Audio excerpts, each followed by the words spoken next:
Permata TV YouTube Indonesia dengan bangga mempersembahkan sebuah storytelling kekinian abad ini diangkat dari karya besar S.H. Mintarja yang sangat populer di masanya, berlatar belakang kisah tanah Jawa masa lampau, tepatnya di penghujung kejayaan kerajaan tanah Jawa dengan judul Api di Bukit Menoreh. Pada kesempatan yang sangat baik ini, kita masuk pada episode yang ke-53. Selamat menikmati. Pada episode sebelumnya telah diceritakan, Widura tertawa, Agung Sedayu pun tertawa, tetapi Ki Demang Sangkal Putung dan Swandaru sama sekali tidak tahu apakah yang lucu itu. Karena itu, maka Swandaru itu pun segera bertanya, "Apakah yang aneh, Paman Widura?" Widura menggeleng sambil tersenyum. "Tidak apa-apa. Hanya suatu permainan saja." "Permainan apa?" "Kita Numetir mencoba bersembunyi ketika melihat kami lewat.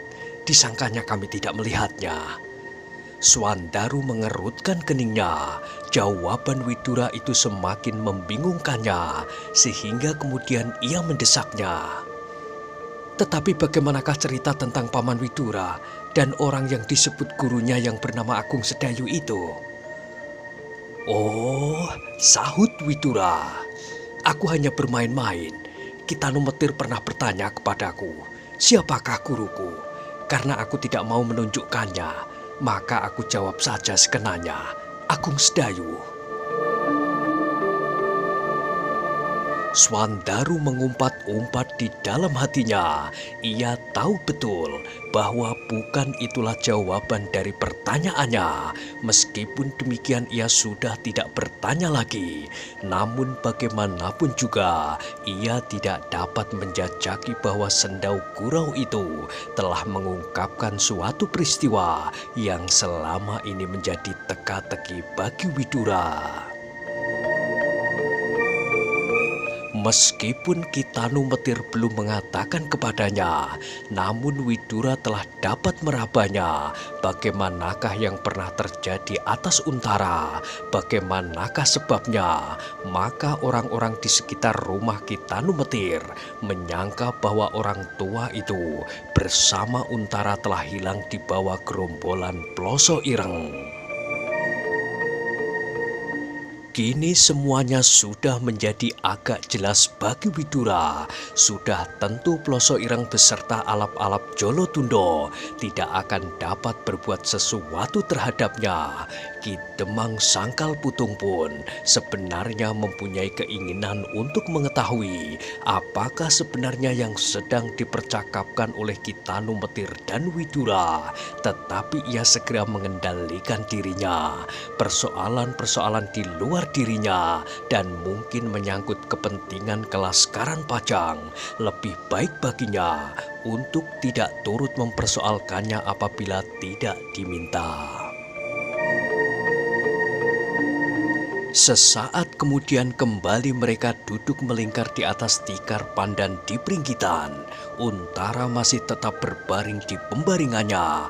Meskipun lukanya telah jauh berkurang, namun ia masih belum kuat benar untuk terlalu lama duduk. Di antara mereka sudah terhidang berbagai makanan.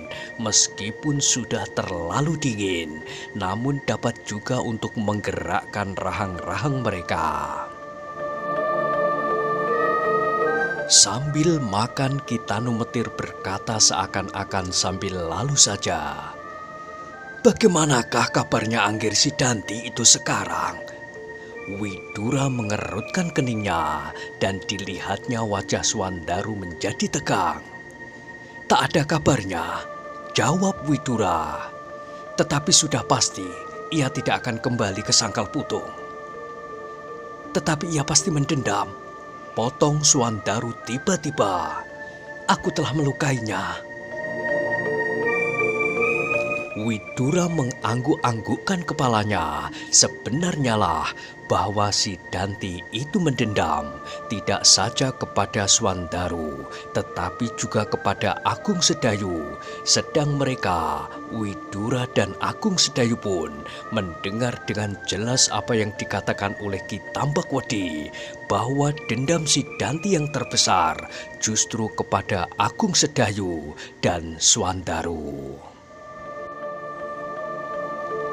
Agung Sedayu yang dianggap menggesernya dari sudut hati Sekar Merah dan Swandaru yang telah melukainya, bahkan hampir membunuhnya. Tetapi Agung Sedayu itu menjadi tentram ketika ternyata bahwa Kiai Gringsing yang sekarang duduk di hadapannya sebagai seorang dukun tua itu akan melindunginya. Tetapi Swandaru tidak mendengar janji yang pernah diucapkan oleh orang yang menamakan dirinya Kiai Gringsing. Sehingga dengan demikian, maka dadanya menjadi berdebar-debar apabila diingatnya nama itu, si Danti. Selagi mereka masih berada di halaman yang sama, si Danti telah pernah menamparnya 2 kali. Apalagi kini, maka si Danti itu tidak akan sekedar menamparnya saja, tetapi pasti membunuhnya. Ayahnya pun merasakan kecemasan itu. Karena itu, selagi mereka mempercakapkan si Danti, maka sama sekali Ki Demang Sangkal Putung itu pun ingin mencari perlindungan bagi anaknya. Maka katanya, "Aku menjadi cemas juga akan Angger Sidanti itu. Hubungannya dengan Swandaru terlalu jelek, sehingga keadaan Swandaru kini pun selalu terancam pula olehnya. Apalagi pada saat terakhir, Swandaru itu telah berusaha untuk membunuhnya, sehingga dengan demikian, maka dendam Angger Sidanti itu pun menjadi semakin dalam pula." Agung Sedayu mengangguk-anggukkan kepalanya. Perlahan-lahan ia berdesis, "Swandaru berusaha menyelamatkan aku." Widura melihat kecemasan yang membayang di wajah ayah beranak itu. Baik Ki Demang Sangkal Putung maupun Swandaru agaknya tidak akan dapat merasa tentram. Karena itu, maka Widura itu pun menjadi iba pula kepada mereka. Sehingga tanpa disengaja ia berkata, "Jangan cemas Kakang Demang, selagi kita Numetir masih di sini." Ki Demang terkejut mendengar kata-kata Widura itu. Bahkan Ki Tanumetir itu sendiri pun terkejut. Tetapi kembali Ki Demang Sangkal Putung itu menjadi kecewa. Ia menyangka bahwa Widura masih saja bergurau. Karena itu ia berdesah, "Nasib Swandaru benar-benar mencemaskan." Widura menyadari kata-katanya, bahkan ia menyesal bahwa Ki Demang merasa ia hanya bergurau saja. Maka katanya kemudian untuk meyakinkan Ki Demang Sangkal Putung itu, "Aku berkata sebenarnya Kakang Demang, sekaligus aku minta pula keringanan hati Ki Tanumetir untuk menyelamatkan Agung Sedayu dan Swandaru bersama-sama." Ki Demang Sangkal Putung sama sekali tidak segera dapat mengerti kata-kata itu. Sekali-sekali ditatapnya wajah Widura dan sekali-sekali diamat-amatinya dukun tua itu. Sehingga akhirnya ia bertanya, "Maksud Adi, apakah apabila Angger Agung Sedayu atau Swandaru dicederai oleh Angger Sidanti, maka Ki Tanumetir akan mengobatinya hingga sembuh?" Ternyata Ki Demang Sangkal Putung itu benar-benar tidak mengerti maksud Widura. Dan sebenarnya lah bahwa Widura mengatakan sesuatu sebelum lawan berbicaranya siap untuk menerimanya. Widura mengatakan suatu hal di luar pengetahuan Ki Demang Sangkal Putung. Tetapi agak sulitlah bagi Widura untuk berkata terus terang tentang Ki Tanumetir. Meskipun ia sadar bahwa itu harus dikatakannya.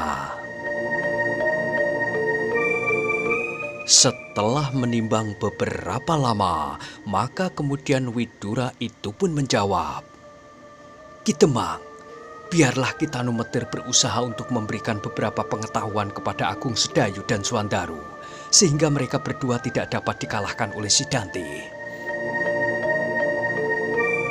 Ki Demang Sangkal Putung mengerutkan keningnya, katanya dengan ragu-ragu, "Angger Agung Sedayu barangkali dapat berbuat demikian, sebab malahan Angger Sedayu sudah melampaui ketinggian ilmu Sidanti. Tetapi anakku itu..." "Itulah yang aku maksud, Kakang," sahut Widura. "Biarlah Ki Tanumetir menuntun Swandaru dan Agung Sedayu, karena Agung Sedayu telah memiliki bekal yang cukup. Maka biarlah untuk sementara Swandaru akan mendapat perhatian lebih banyak daripada Agung Sedayu. Sebab ternyata bahwa dendam itu disebabkan oleh Swandaru sedang berusaha menyelamatkan Agung Sedayu. Sehingga karena itulah, maka aku pun minta dengan sangat Ki Tanumetir untuk memenuhi permintaan itu." Ki Demang Sangkal Putung benar-benar menjadi pening mendengar keterangan Widura yang justru menjadikannya semakin bingung. Swandaru pun tidak kalah bingungnya, sehingga bahkan ia menjadi jengkel. Dengan bersungut-sungut ia berkata, "Paman Widura, bahaya itu sebenarnya sedang mengancam kami. Aku dan Kakang Agung Sedayu, apakah dalam keadaan itu aku harus belajar mengobati luka-luka, supaya aku sempat mengobati lukaku seandainya Sidanti menyelakakan aku?" Widura benar-benar menjadi sulit untuk mengatakan maksudnya, sedang Ki Tanumetir sendiri sama sekali tidak membantunya. Karena itu, maka katanya kemudian kepada Ki Tanumetir, "Ki Tanumetir, tolonglah, jelaskanlah maksudku kepada Kakang Demang dan Swandaru, dan katakanlah kepada kami, apakah Ki Tanu bersedia memenuhi permintaan kami, mengambil Agung Sedayu dan Swandaru sebagai murid Kiai, dan memberi mereka bekal keselamatannya dari ancaman Sidanti." Ki Tanumetir mengangkat wajahnya, ditatapnya setiap orang yang duduk di sekitarnya, satu demi satu. Kemudian perlahan-lahan ia berkata, "Jadi bagaimana, Angger Widura?" "Terserahlah kepada Kiai," jawab Widura. Ki Tanumetir mengangguk-angguk. Kemudian kepada Widura ia berkata, "Angger, permintaan Angger aku terima dengan senang hati. Mudah-mudahan aku mampu berbuat demikian, seperti yang telah aku ucapkan kepada Ki Tambakwedi sendiri. Sekarang apakah Angger Sedayu dan Angger Swandaru bersedia menerima tawaran itu?" Agung Sedayulah yang dengan serta-merta menjawabnya, "Aku sangat berterima kasih atas kesempatan itu, Kiai." Tetapi Swandaru belum juga menyadari keadaannya. Ia masih merasa seakan-akan percakapan itu seperti senda gurau saja. Namun meskipun demikian ia tidak berkata apa-apa. Hanya sinar matanya sajalah yang memancarkan kebimbangan dan kebingungannya. Ki Tanumetir menangkap kebimbangan di hati Swandaru itu. Karena itu maka katanya, "Angger, aku tahu Angger menjadi ragu-ragu.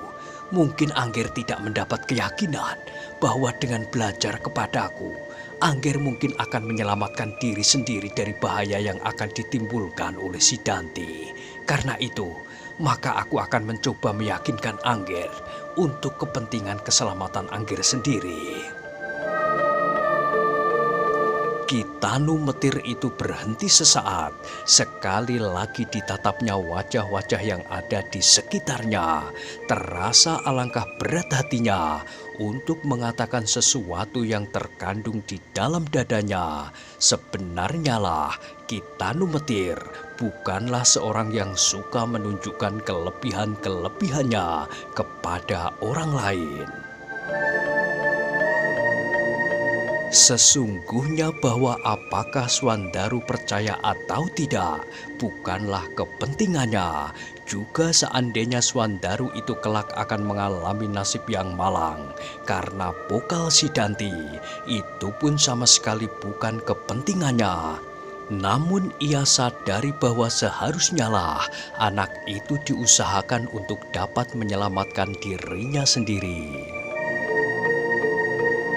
Meskipun Kitanu Metir itu pun mengetahuinya bahwa pertentangan antara Swandaru dan Sidanti tidak saja timbul karena persoalan Agung Sedayu itu, tetapi sejak masa-masa lampau sebelumnya, pertentangan itu memang telah ada. Namun sebab yang langsung sekali adalah usaha Swandaru membunuh Sidanti pada saat-saat Sidanti hampir saja berhasil melumpuhkan Agung Sedayu.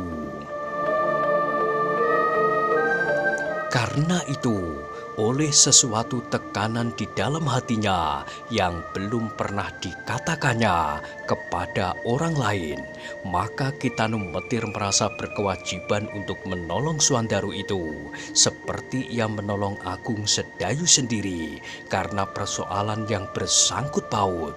Dengan demikian, maka setelah berhenti sejenak, Kitanu Metir itu berkata, "Angger Swandaru, sebelum Angger mulai dengan mematuhi petunjuk-petunjuk yang akan aku berikan, adalah wajar sekali kalau Angger harus menjadi yakin bahwa orang yang dipatuhi itu akan dapat memberinya sesuatu. Karena itu, maka biarlah aku mencoba meyakinkan Angger. Aku bukan sengaja untuk menunjukkan keanehan dan mungkin juga menyombongkan diri, tetapi aku tidak melihat cara yang lain untuk itu." Swandaru memandang Kitanu Metir tanpa berkedip. Ki Demang Sangkal Putung pun menjadi semakin bingung. Tetapi ia benar-benar ingin melihat apakah yang akan dilakukan oleh Kitanu Metir itu. Kitanu Metir itu pun kemudian berpaling kepada Agung Sedayu dan berkata, "Angger, apakah peristiwa yang Angger saksikan tadi mampu meyakinkan Angger Swandaru?" Agung Sedayu tahu benar maksud Kitanu Metir, karena itu segera diceritakannya apa yang baru saja dilihatnya. Tetapi seperti juga Kitanu Metir, Agung Sedayu ragu-ragu apakah ceritanya cukup meyakinkan tanpa melihatnya sendiri. Meskipun demikian, maka Agung Sedayu telah mencoba menceritakan apa yang telah terjadi, pertempuran antara Ki Tambak Wedi dan Kiai Gringsing, dan ternyata bahwa Kiai Gringsing itu adalah Kitanu Metir itu sendiri. Swandaru dan Ki Demang Sangkal Putung mendengarkan cerita itu sambil mengangguk-anggukkan kepalanya. Mereka dapat mengerti beberapa bagian dari cerita itu, namun tampaklah pada wajah Swandaru bahwa ia masih juga ragu-ragu mendengar cerita Agung Sedayu itu. Kitanu Metir pun dapat menangkap keraguan-raguan itu, tetapi apakah yang dilakukannya untuk meyakinkan mereka itu? Dalam kebimbangan itu tiba-tiba terdengar Untara berkata, "Aku mempunyai sebuah cerita. Apakah kau mau mendengarkan, Swandaru?" "Tentu," sahut Swandaru kosong. "Baiklah," berkata Untara pula. Perlahan-lahan ia bangkit dan dengan perlahan-lahan pula ia berjalan dan duduk di samping Kitanu Metir. "Lukaku sudah tidak berbahaya lagi," katanya. Swandaru berkesempatan memandanginya dengan tegang. Cerita apakah yang akan dikatakan oleh Untara itu? "Ki Demang Sangkal Putung dan kau Swandaru," berkata Untara itu kemudian, "cerita ini adalah cerita tentang diriku sendiri. Cerita tentang seorang prajurit yang gagal memenuhi kewajibannya. Mungkin sebagian kalian telah mendengar dari Agung Sedayu, namun aku yakin bahwa pada saat itu Paman Widura dan Agung Sedayu telah berusaha mencari aku." Untara berhenti sejenak. Dilihatnya tidak saja Swandaru dan ayahnya yang mendengarkannya dengan sungguh-sungguh, tetapi juga Agung Sedayu dan Widura sendiri. Aku kira pada waktu itu hampir semua orang menyangka aku telah hilang. Bahkan mungkin orang menyangka bahwa aku telah diculik oleh gerombolan Ploso Ireng. Sebab sepeninggal Agung Sedayu kemari, pada waktu itu datanglah Ploso Ireng dan alap-alap Jolotundo. Namun ternyata aku selamat. Di dalam rumah itu hanya ada aku berdua dengan Kitanu Metir, seorang dukun tua. Aku sedang terluka, agak parah hampir seperti lukaku sekarang. Nah, siapakah menurut dugaan kalian yang telah menyelamatkan aku dari tangan Ploso Ireng itu? Widura dan Agung Sedayu menjadi semakin jelas akan persoalan itu. Sudah tentu Ploso Ireng tidak akan mampu mengambil Untara pada saat itu, sebab di dalam rumah itu ada Kitanu Metir yang kemudian menamakan dirinya Kiai Gringsing. Swandaru dan Ki Demang Sangkal Putung pun segera dapat menjawab pertanyaan Untara itu. Sudah pasti Kitanu Metir. Namun kembali mereka tidak dapat membayangkan apakah yang sudah dilakukan oleh dukun tua itu untuk menyelamatkan Untara. Bagaimanakah rupanya kira-kira kalau orang tua itu bertempur? Apakah ia harus melawan Ki Tambak Wedi ataukah ia harus berkelahi melawan Ploso Ireng dengan beberapa orang kawannya? Swandaru dan Ki Demang itu benar-benar berada dalam kebimbangan dan keraguan-raguan, sehingga kemudian terdengar Untara berkata seterusnya, "Nah, ternyata Kitanu Metirlah yang berhasil menyelamatkan aku. Setelah Kitanu Metir itu berhasil mengusir Ploso Ireng dan orangnya, maka segera aku pun disembunyikannya di atas kandang kuda. Sementara itu, Kitanu Metir pergi menyusul Agung Sedayu. Baru setelah Kitanu Metir kembali, maka aku dibawanya pergi, mengungsi ke tempat yang tak banyak dikenal orang. Dan memang tidak banyak orang yang akan menyangka bahwa aku disembunyikan oleh dukun tua itu. Namun sebenarnya lah demikian." Agung Sedayu mengangguk-anggukkan kepalanya. Dadanya sudah berdebar-debar seandainya kakaknya mengatakan bahwa ia telah menjadi ketakutan dan hampir menjadi pingsan ketika kakaknya itu memaksanya pergi ke Sangkal Putung. Sehingga sampai saat terakhir, tidak seorang pun dari orang Sangkal Putung yang mengetahui bahwa Agung Sedayu baru saja melampaui suatu masa yang tak pernah disangkanya akan terjadi. Swandaru dan Ki Demang Sangkal Putung pun mengangguk-anggukkan kepalanya. Namun keraguan-raguan yang bersarang di dalam dada mereka masih belum dapat mereka lenyapkan. Kitanu Metir yang melihat perasaan itu pun kemudian berkata, "Anggir Swandaru, aku akan mencoba menunjukkan beberapa permainan yang dapat meyakinkan Anggir. Bukan semata-mata aku ingin dipercaya, namun semata-mata untuk memberikan dasar-dasar kepercayaan kepada Anggir Swandaru bahwa usahanya akan tidak terlalu sia-sia. Mungkin memang tidak akan dapat berhasil seperti yang diharapkan. Misalnya, dalam waktu yang pendek akan segera dapat mengimbangi si Danti. Namun setidak-tidaknya ada usaha ke arah itu. Mudah-mudahan lambat laun akan berhasil pula, meskipun dari sedikit." Swandaru tiba-tiba menjadi gembira kalau ia akan dapat melihat apapun yang dilakukan oleh Kitanu Metir. Maka ia akan dapat meyakininya apa yang dilihat itu. Dan apabila demikian, maka ia berjanji di dalam hatinya bahwa ia akan menjadi seorang murid yang tekun. Mudah-mudahan ia tidak akan merasa selalu terancam hidupnya oleh si Danti sepanjang umurnya. Karena itu, ketika Kitanu Metir mengajak mereka itu ke halaman, maka dengan serta-merta Swandaru itu pun berdiri dan berkata, "Benar-benar di luar kemampuanku untuk memikirkan apa yang telah terjadi itu. Dan mungkin apa yang terjadi dalam permainan ini. Tetapi aku berjanji bahwa aku akan menjadi seorang murid yang tekun demi keselamatanku sendiri dan demi kelangsungan ketentraman di daerah ini." "Bagus," desis Kitanu Metir. "Angger adalah putra seorang Demang yang akan dapat ngelintir kekuasaan itu. Mudah-mudahan Angger akan dapat membawa bekal secukupnya." "Terima kasih, Kiai," jawab Swandaru.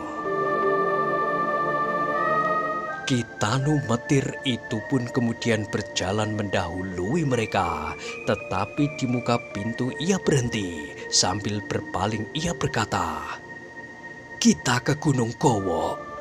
Swandaru tidak peduli apakah permainan itu dilakukan di rumah, di halaman atau di Gunung Kowo.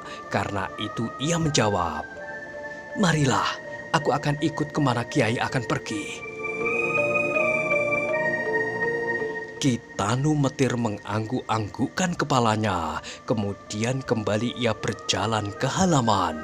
Ki Demang Sangkal Putung yang ingin juga melihat hal-hal yang baginya tak dapat dimengertinya itu, ikut pula bersama Widura dan Agung Sedayu. Hanya Untara sajalah yang tinggal di Pringgitan, dan kembali ia membaringkan dirinya.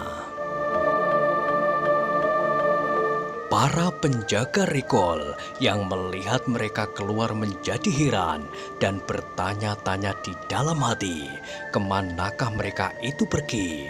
Widura dan Agung Sedayu baru saja pulang dari Nganglang. Sekarang mereka pergi lagi bersama Ki Demang, Swandaru dan Kitanu Metir.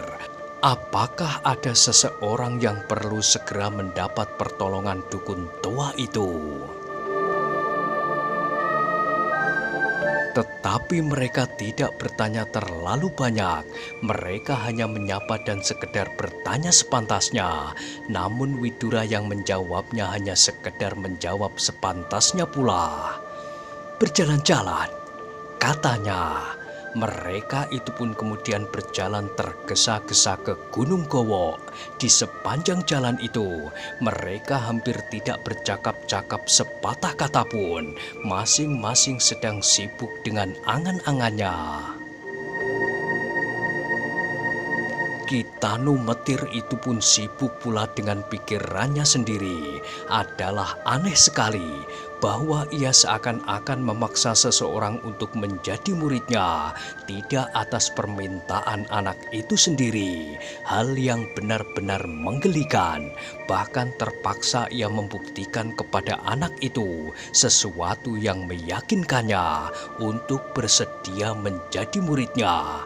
Tetapi ia tidak dapat menolak permintaan Widura, dan ia tidak dapat membiarkan anak itu hidup dalam ketakutan atas bayangan orang lain yang mendendamnya. Ia harus menolongnya, meskipun dengan demikian terjadi kejanggalan itu.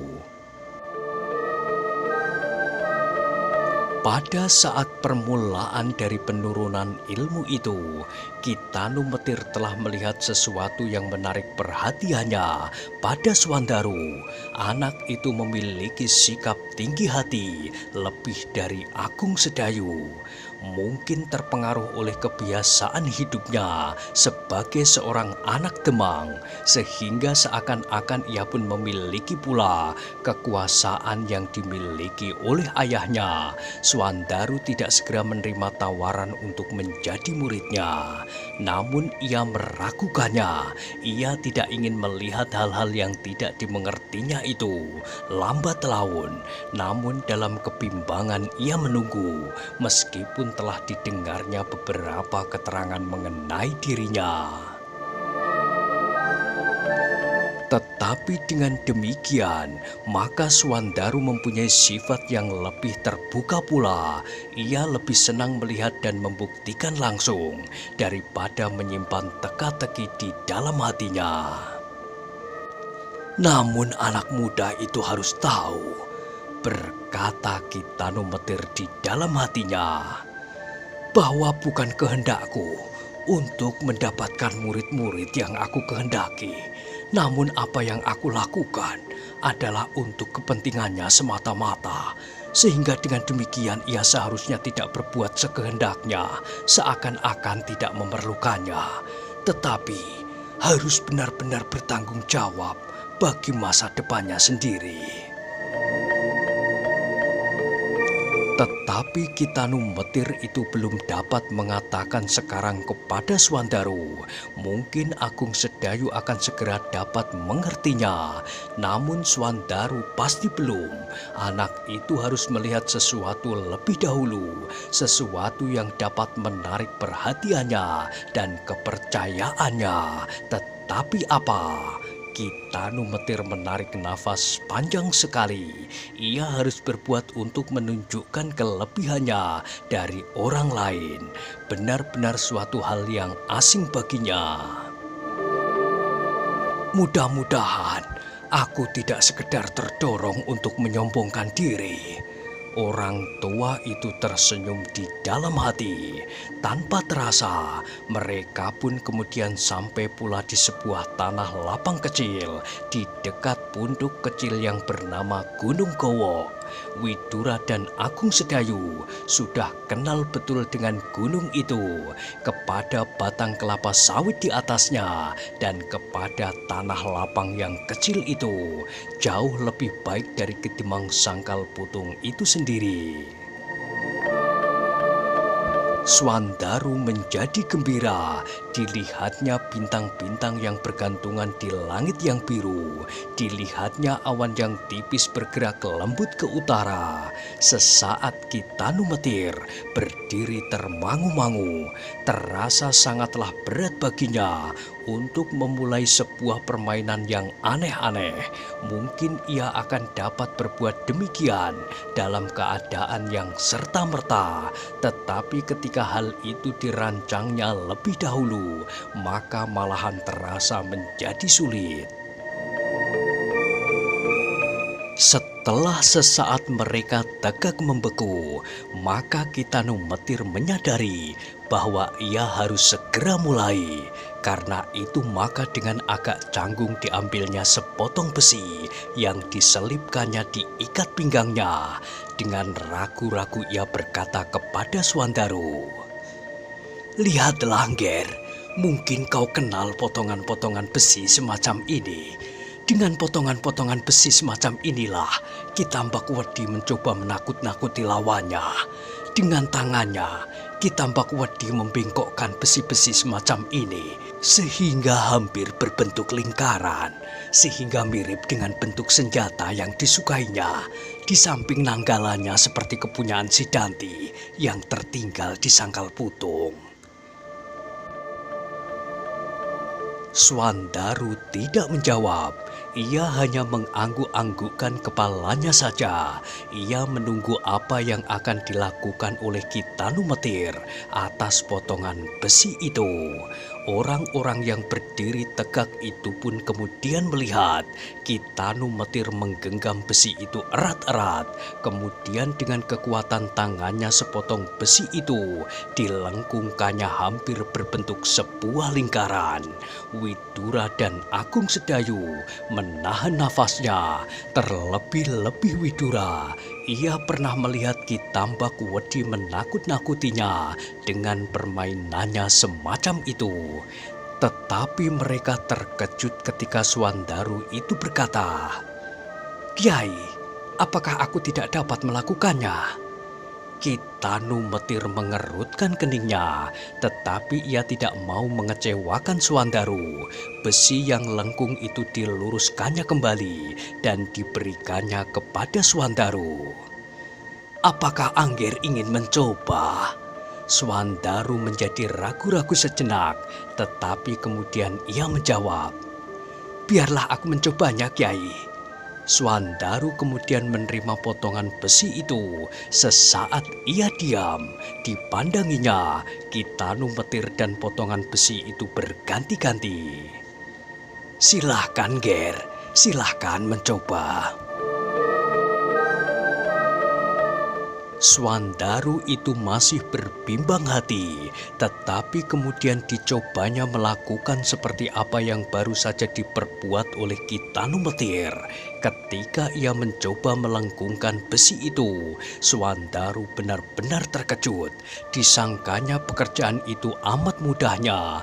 Karena itu, maka dikerahkannya segenap kekuatan yang ada padanya. Dengan menggertakkan giginya, kedua tangannya menekan potongan besi itu. Ternyata kekuatan Swandaru pun benar-benar menakjubkan. Besi itu seakan-akan menggeliat dan kemudian perlahan-lahan membengkok, tetapi hanya sedikit sekali. Nafas Swandaru menjadi terengah-engah. Ternyata kekuatannya yang dibangga-banggakannya selama ini hanya mampu membengkokkan besi itu sedikit saja. Itu pun telah dikerahkan tenaganya sebesar-besar mungkin. Sedang Kitanu Metir nampaknya dapat berbuat demikian mudahnya. Bahkan kedua ujung dan pangkalnya menjadi hampir bertemu. Bagaimana, Ger? Bertanya Kitanu Metir kemudian. Swandaru menyerahkan potongan besi itu kembali sambil berkata, "Aku tidak mampu, Kiai." Kitanu Metir tersenyum. Dilihatnya mata Swandaru selalu memandanginya. Dari pandangan mata itu Kitanu Metir melihat kepercayaan yang mulai tumbuh di dalam hati Swandaru. Namun kepercayaan itu belum cukup meyakinkannya bahwa Kitanu Metir benar-benar memiliki kelebihan seperti yang dikatakan oleh Agung Sedayu. Sebenarnya lah bahwa Swandaru pun belum pernah melihat kelebihan Ki Tambakwedi dari orang lain. Tetapi Swandaru telah mempercayainya. Ia percaya karena ia melihat kelebihan Sidanti, murid Ki Tambakwedi itu. Selain setiap orang menyebutnya sebagai seorang yang paling ditakuti di sekitar Gunung Merapi, Swandaru percaya karena hampir setiap mulut telah mengucapkannya. Sedang Kitanu Metir adalah seorang yang sama sekali tak dikenal sebelumnya. Kitanu Metir menyadari keadaan itu. Ketenaran seseorang berpengaruh juga bagi kepercayaan orang lain terhadapnya. Meskipun ketenaran belum tentu menunjukkan ukuran sebenarnya dari seseorang, namun Kitanu Metir tidak mengingkari pendapat itu. Karena itu, maka ia masih harus mendapatkan kepercayaan lebih banyak lagi dari calon muridnya itu.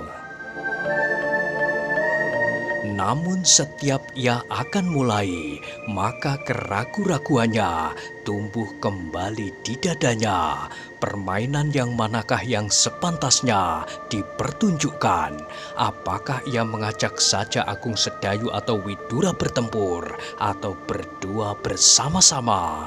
Tetapi Kitanu Metir akan tetap merasakan kebimbangan Swandaru. Seandainya Swandaru merasa bahwa Widura dan Agung Sedayu telah bersama-sama bersetuju.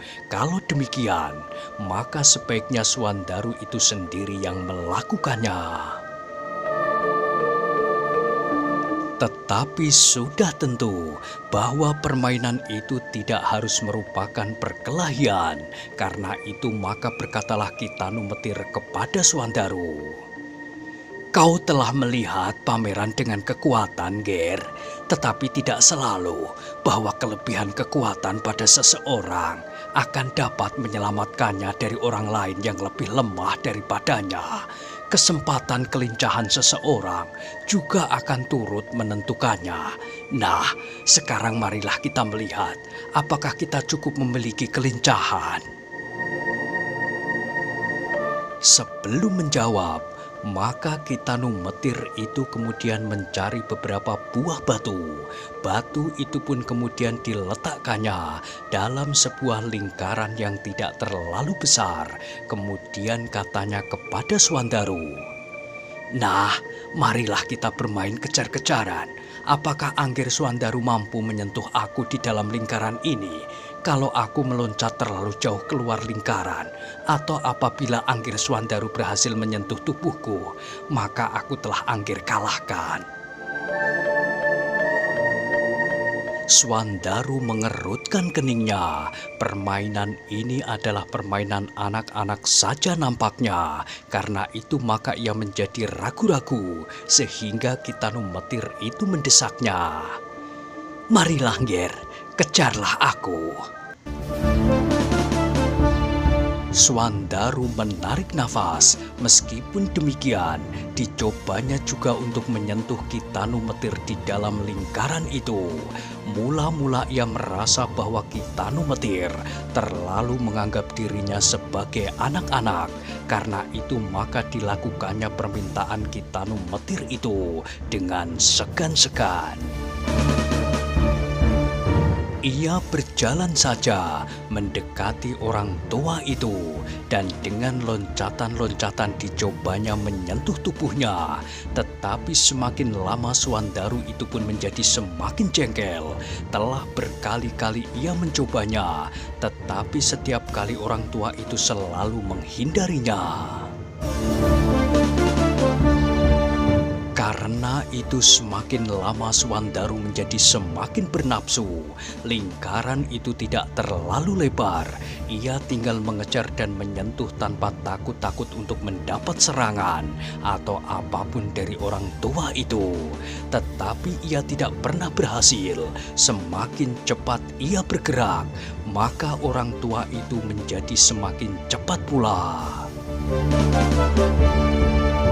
Sekali-sekali merunduk, namun di saat yang lain meloncat tinggi-tinggi. Bahkan ketika Swandaru telah benar-benar kehilangan kesabarannya dan dengan sepenuh tenaganya ia mengejarnya, maka Kitanu Metir itu benar-benar telah membingungkannya. Sekali-sekali ia bahkan kehilangan orang tua itu. Baru ketika orang tua itu memanggilnya, disadarinya bahwa orang tua itu telah berada di belakangnya. Ternyatalah kemudian bahwa bukan Swandaru yang berhasil menyentuh Kitanu Metir, tetapi berkali-kali Kitanu Metirlah yang menggambitnya sambil menghitung. 1, 2, 3. Dan setiap sentuhan maka Kitanu Metir menambah hitungannya.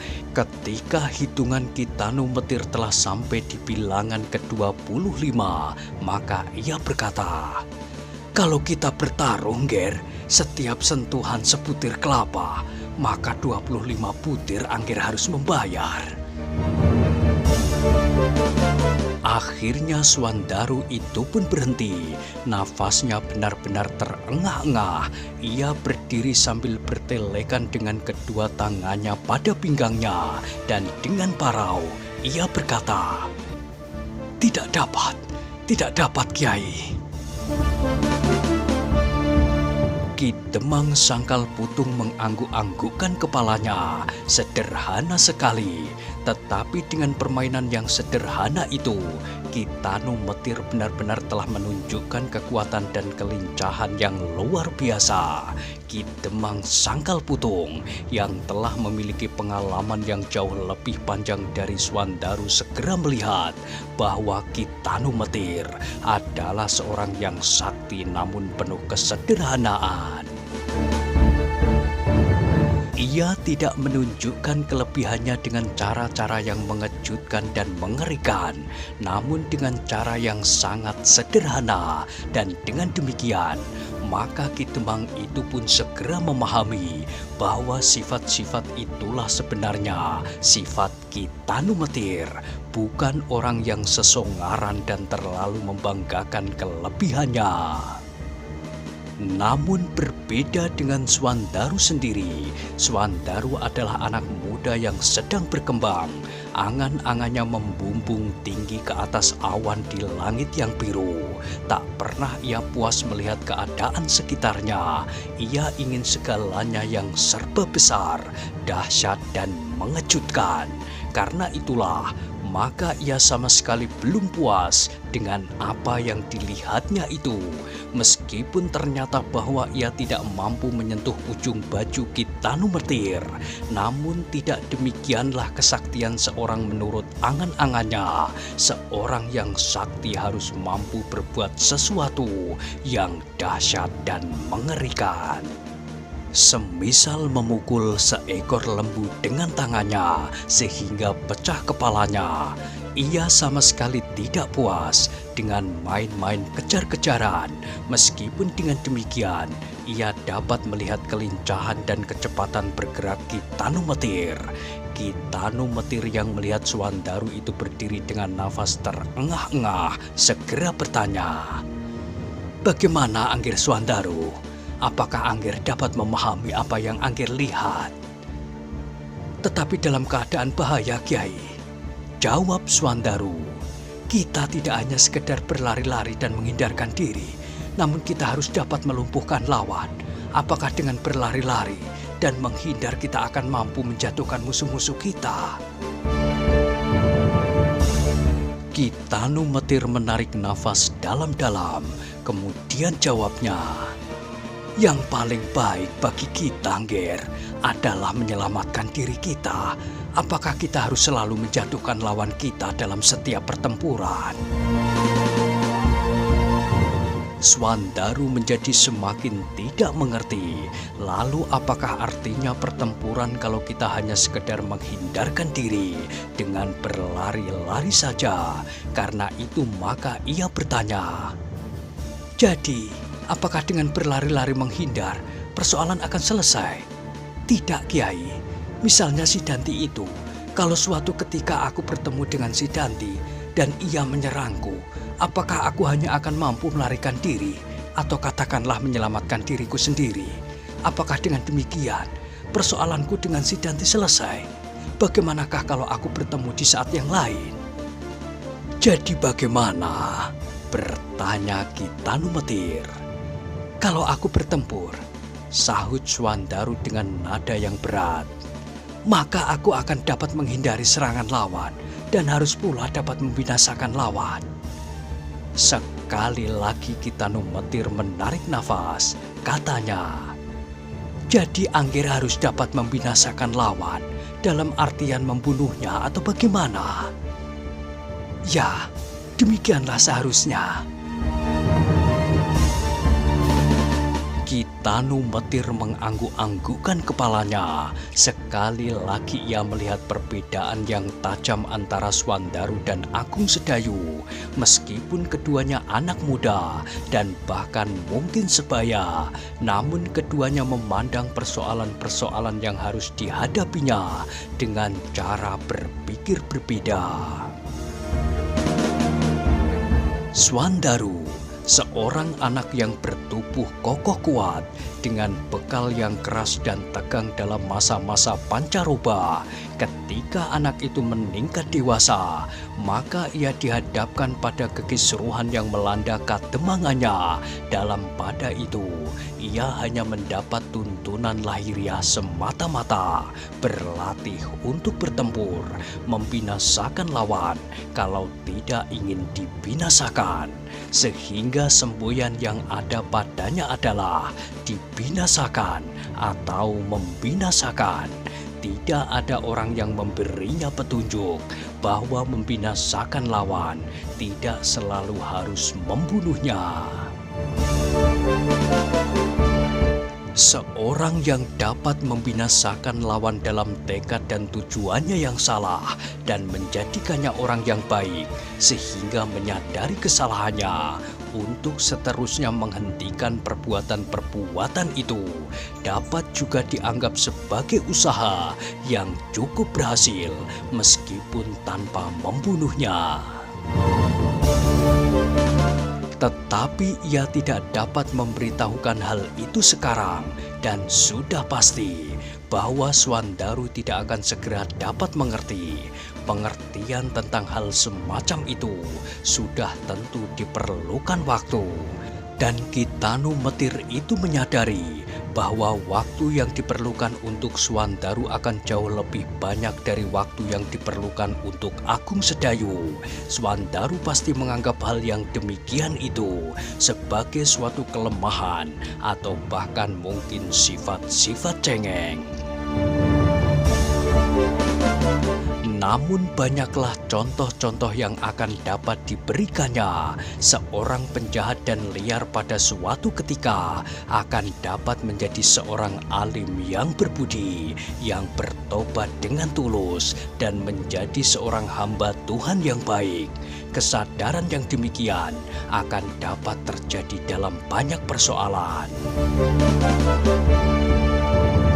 Dalam persoalan yang bersifat pribadi maupun persoalan yang lebih luas sebagaimana yang dihadapi oleh Widura, para pengikutnya Arya Penangsang sampai saat itu masih belum mengakui keadaan yang dihadapinya, sehingga karena itu maka mereka terperosok ke dalam perbuatan-perbuatan tercela, bukan sebagai seorang prajurit yang memanggul cita-cita kenegaraan yang tinggi, tetapi kesempatan sebagai gerombolan-gerombolan yang menakut-nakuti rakyat.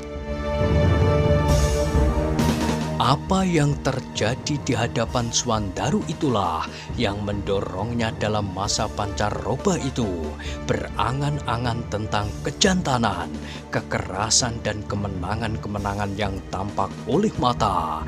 Kitanu Metir pun menyadari bahwa tekad yang demikian tidak boleh dipatahkan, tetapi harus mendapat penyaluran yang wajar, perlahan-lahan. Karena itulah, maka Kitanu Metir itu pun kemudian tidak mempunyai pilihan yang lain untuk memenuhi harapan Swandaru. Meskipun tidak berlebih-lebihan, ia harus dapat memberikan suatu contoh yang tepat menurut selera anak muda dari Sangkal Putung itu. Tetapi apakah yang dapat dipertunjukkan di hadapannya, di hadapan Swandaru dan orang-orang lain? Apakah ia harus mematahkan pedang dengan jari-jarinya atau memukul kelapa sawit itu hingga roboh dengan telapak tangannya? Tetapi bagaimanapun juga Kitanu Metir harus melakukannya. Kali ini Kitanu Metir tidak mau berbuat menurut seleranya. Ia harus dapat memenuhi selera Swandaru. Karena itu, maka lebih baik baginya untuk bertanya saja. Katanya, "Angger Swandaru, kalau Angger tidak puas dengan permainan kejar-kejaran itu, maka permainan apakah yang Angger senangi?" Swandaru pun tertegun diam. Ia sendiri menjadi bingung. Sejak lama ia mengangan-angankan untuk menjadi seorang jantan yang tidak dapat dikalahkan. Tetapi yang bagaimana? Ketika ia mendengar pertanyaan itu, maka ia pun menjadi bimbang. Ia tahu apa yang dimaksudkannya, tetapi ia tidak dapat mengatakan. Karena itu, maka Swandaru itu pun berkata dengan jujur, "Kiai, aku sebenarnya hanya ingin menjadi laki-laki yang sakti, mungkin seperti Ki Tambakwedi, atau setidak-tidaknya seperti Kakang Untara, atau yang lain-lain yang dapat memenangkan pertempuran-pertempuran dan perkelahian-perkelahian." Sekali lagi Kitanu Metir menarik nafas dalam-dalam. Kehormatan yang diidam-idamkan oleh Swandaru ternyata adalah kemenangan jasmaniah, kemenangan-kemenangan dalam perkelahian-perkelahian dan pertempuran. Ia sama sekali tidak mengangankan kemenangan lain yang dapat dicapainya tanpa perkelahian dan pertempuran. Tetapi Ki Tanumetir menghargai kejujurannya. Swandaru itu berkata apa saja yang dipikirkannya. Karena itu, maka Ki Tanumetir masih mempunyai harapan bahwa kelak Swandaru itu akan dapat dituntunnya sedikit demi sedikit. Kali ini, Ki Tanumetir benar-benar harus menunjukkan ketangkasannya berkelahi. Tidak ada pilihan lain. Tetapi bagaimana? Tiba-tiba orang yang tampaknya demikian lemahnya berjalan tersuruk-suruk, dan dahi yang berkerut-kerut itu meloncat dengan garangnya. Dengan lantangnya ia berkata, "Hi, Angger Widura, cabutlah pedangmu. Berdua dengan Agung Sedayu. Tidak, ayolah bertiga dengan Swandaru. Cepat, sebelum aku melukai kalian dengan senjataku ini." Hampir tak terlihat oleh mata mereka, Ki Tanumetir tiba-tiba telah menggenggam sebuah cambuk kecil yang berjuntai beberapa cengkang. Bukan cambuk yang dipakainya bertempur melawan Ki Tambakwedi, tetapi cambuk ini agak lebih kecil. Tetapi gerak Ki Tanumetir itu benar-benar mengejutkan. Tiba-tiba saja ia sudah menyerang dengan senjatanya. Letusan cambuk itu meledak-ledak di telinga Swandaru seperti letusan-letusan bambu sebesar paha yang termakan api. Swandaru benar-benar terkejut melihat gerakan dan serangan yang tiba-tiba itu.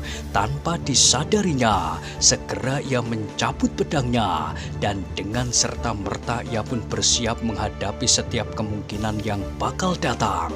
Widura dan Agung Sedayu pun segera menarik pedangnya. Meskipun agak segan-segan juga, namun mereka terpaksa menuruti kehendak itu. Sebab dengan demikian, maka mereka telah membantu meyakinkan Swandaru terhadap kelebihan Ki Tanumetir.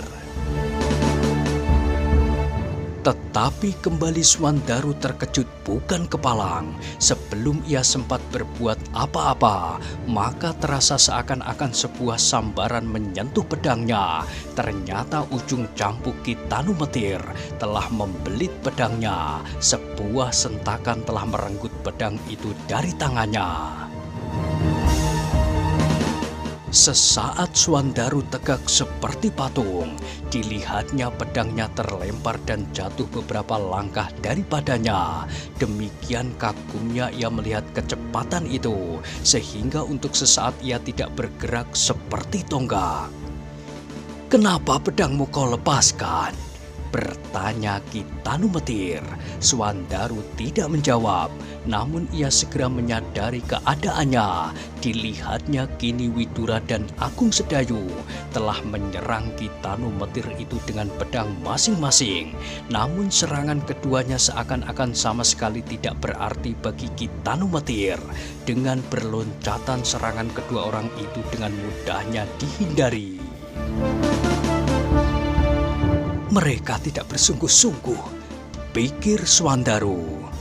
"Aku akan membuktikan bahwa Swandaru bukan tikus yang kagum melihat kucing menari-nari." "Beri kesempatan aku mengambil senjataku," teriak Swandaru.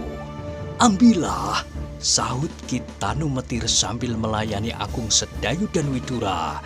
Ki Tanumetir itu pun kemudian berkata pula, "Marilah Ki Demang, kita bermain-main." Ki Demang belum lagi selesai mengelus dadanya.